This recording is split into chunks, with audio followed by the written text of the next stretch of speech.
Hello students, today we are dealing with class 12th biology and we will deal with chapter number 3rd, human reproduction part 1.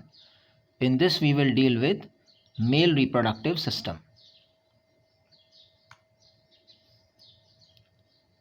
Human are sexually reproducing organisms and viviparous. So viviparous means they give birth to young ones. The reproductive events or the stages are: first, gametogenesis. It is the formation of gametes. The sperm is formed in male and the ovum or egg is formed in female. The second step is insemination. So it is the transfer of male gametes or sperm into the female genital tract. Third is fertilization. So it is the fusion of male and female gametes forming a zygote which is diploid. Next is implantation. So it is the formation and development of blastocyst and its attachment to the wall of uterus. So it is the attachment of blastocyst, which is the embryonic stage, to the wall of the uterus for its development. Next is gestation.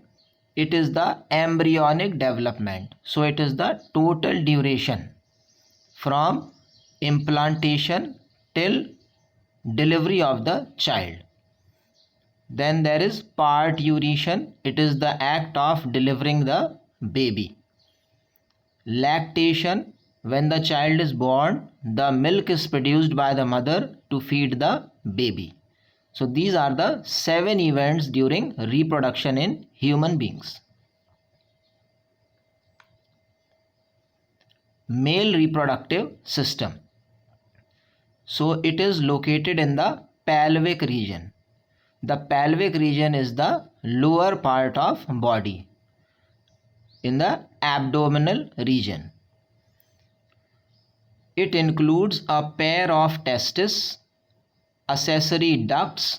Ducts mean tubes which carry some material, accessory glands which produce some secretions, and external organs which are called genitalia. The first part is testis. It is located outside the abdominal cavity in a pouch, and the pouch is called scrotum.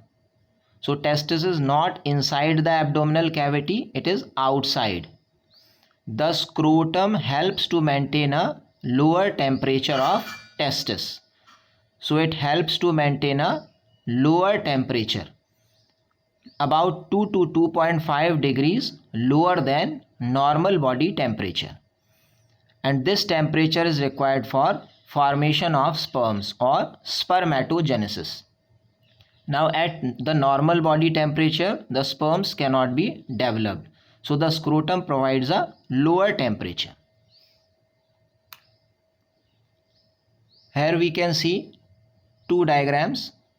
The left hand side diagram, it is the part of testis open to show the inner details. The main part of the testis are, we can see testis, then there are glands, seminal vesicle, prostate gland, bulbourethral gland. Then there are certain ducts like the vas deferens, epididymis, vasa efferentia, reti testis. And the testis is made up of many testicular lobules. The external genitalia is the glans penis, and the tip is covered by a skin called foreskin. In the second diagram, we can see the sectional view. So first there is testis. It is found in a scrotum or bag. Then there is a tube which emerges. It is the vas deferens. It reaches the urinary bladder. Then seminal vesicle which connects to it. Then ejaculatory duct. Then finally it reaches outside to the penis, connecting to the urethra, and opens outside through the glans penis. So there are four main parts: testis, the ducts, glands, and external genitalia. In adults, each testis is oval. So each testis is egg shaped. The length is 4 to 5 centimeter and the width is 2 to 3 centimeter. It is covered by a dense covering. So there is a covering. Each testis has about 250 chambers or compartments called testicular lobules. Each lobule has 1 to 3 coiled tubules or small tubes which are called seminiferous tubules. In these tubules, sperms are produced. Now each tubule is lined inside by two types of cells. So it has two types of cells: male germ cells, which are called spermatogonia. They will form sperms in future, and Sertoli cells. Here we can see a cross-sectional view of a seminiferous tubule. In seminiferous tubule, these are the sections. One circular section we can see. This is the second section. There are Sertoli cells, which are long cells. Then there is gap, which are called interstitial space. In them, interstitial cells or Leydig cells are found. And in the testis, we can see in these seminiferous tubules, there are spermatogonia. So these are the cells, germ cells, which will divide and they will form sperms. So the mother cells which will divide, they are found in the boundary, and when they mature, they reach the center. So we can see that the sperms are stored in the center. So this is a sectional view of the seminiferous tubule. The male germ cells undergo meiosis. So the male germ cells divide by meiosis and form sperms which are haploid. The Sertoli cells provide nutrition to germ cells. So their function is to provide nutrition. Region outside seminiferous tubule is called interstitial space. As we just saw, it has small blood vessels and interstitial cells called Leydig cells. Now the Leydig cells also produce hormones which are called androgens. One of the hormone is testosterone. Some other cells are also present which are immunologically competent, or they are active to provide immunity to the body. Accessory ducts, they include tubes.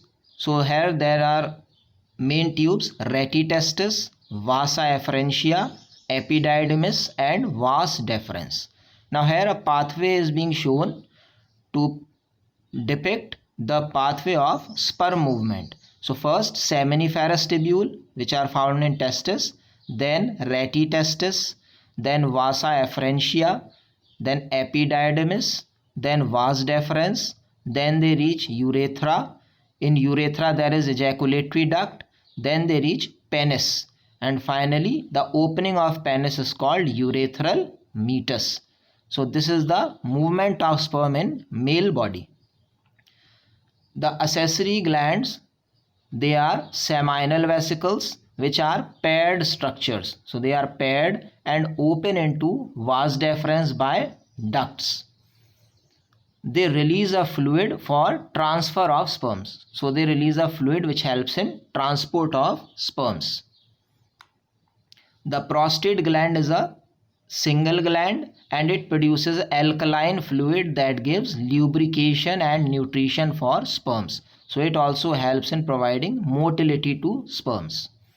Bulbourethral gland, they are paired secretions and help in lubrication of penis. So they are paired and their secretions help in lubrication of penis during copulation.